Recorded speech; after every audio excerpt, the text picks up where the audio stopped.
Mr. President, we have several questions regarding the Armenian question. Perhaps this one is the best phrased. Armenians in the United States hold Turkey responsible for their massacre in the early part of this century. Turkey says this charge is inaccurate. How do you explain these things?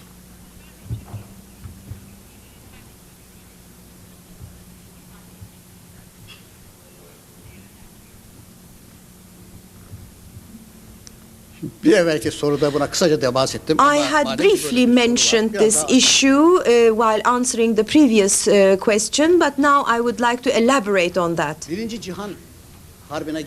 Until we came to the era of the First World War, there were many ethnic groups living in Turkey, and the majority were the Turks, of course. There were those of Greek origin, of Armenian origin, and others. In Turkey,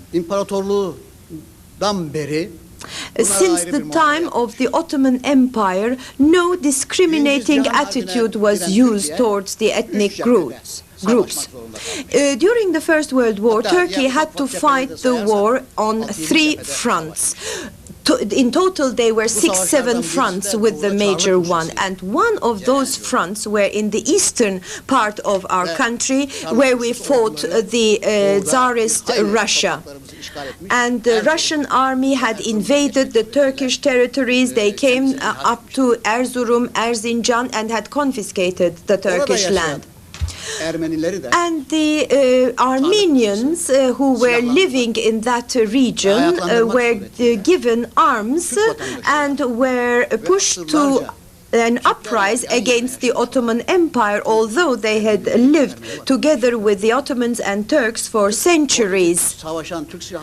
And the Russian army tried to and succeeded in this uprising of the Armenian population. They attacked villages where they massacred in masses the Turkish people living in those villages. And we have excavated tombs that verify this truth. I have been personally present in one of the excavated tombs. After that, the Ottoman Empire took a decision. And due to these occurrences on the front, the Armenian population living in this region should be taken to the territories in Syria, Jordan, and the similar territories. So they had to emigrate, and the number of the Armenian people on the way of this emigration, it was 583,000, the total Armenian population living in the eastern region. So if all of them were to emigrate, only 583,000 Armenians would have emigrated.